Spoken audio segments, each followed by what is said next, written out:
In today's video, I'm going to show you how to change background image in Webflow. So start by opening up your project in Designer.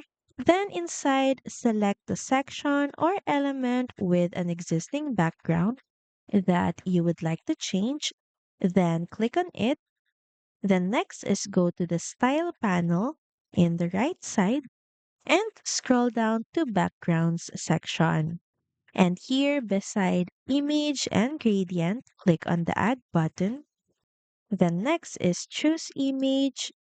And here in the left panel, you can choose a new image that you want for your background that is uploaded in your assets panel. You can upload a new one by pressing the upload button at the top.